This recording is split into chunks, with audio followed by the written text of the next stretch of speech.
അനുമോൾ ഒരു എന്താ പറയുന്ന ഒരു ഡ്രാമ ക്വീൻ ആയിട്ടാണ് എനിക്ക് തോന്നിയിരിക്കുന്നത്. തുടക്കം തൊട്ട് തന്നെ അവര് റിയൽ പേഴ്സണാലിറ്റി അല്ല.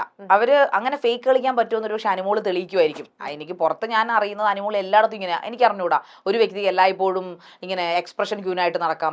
കരച്ചിൽ എനിക്ക് ജെന്യൂനായിട്ട് തോന്നിയിട്ടില്ല. കാരണം എപ്പോഴും ഇങ്ങനെ നിസ്സാര കാര്യങ്ങൾക്ക് കണ്ണ് നിറച്ചുകൊണ്ടിരിക്കുക. എന്ത് പറഞ്ഞാലും അങ്ങ് കണ്ണ് നിറയ്ക്കുക. ഇത്ര കണ്ണുനീര് എല്ലാവരും ചോദിക്കും നിനക്ക് മാത്രം എന്തുവാണ് ഇത്ര കണ്ണുനീരെന്ന് പറയുന്ന പോലെ എന്തെങ്കിലും കാര്യം വേണ്ടേ അങ്ങ് എന്ന് വെച്ചാൽ നമ്മളിപ്പോ ഒരു ഇമോഷണൽ സീനിൽ മുഖം ഇങ്ങനെ ചളുങ്ങി വെച്ചിരിക്കുന്നത് ആ ചളുക്ക മുഖമായിട്ടാണ് അനു എപ്പോഴും അവിടെ ഇരിക്കുക.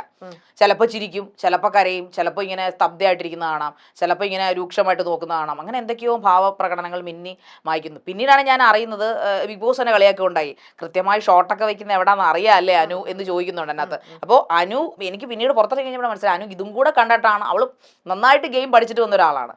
ഒരുപക്ഷെ അവൾ അവിടെ കളിക്കുന്ന അവളുടെ ഫേക്ക് ഗെയിം ആയിരിക്കും, അതുകൊണ്ടായിരിക്കും അവൾ ഇവിടെ നിന്നത്. പക്ഷെ ഗെയിം എന്ന് അതിനെയൊക്കെ പറയാൻ പറ്റുമെന്ന് എനിക്കറിയത്തില്ല. ഒരാൾ കുറെ ഭാവപ്രകടനം കാണിച്ചുകൊണ്ട് അത് ഗെയിം ആവുമോ എനിക്കറിയത്തില്ല.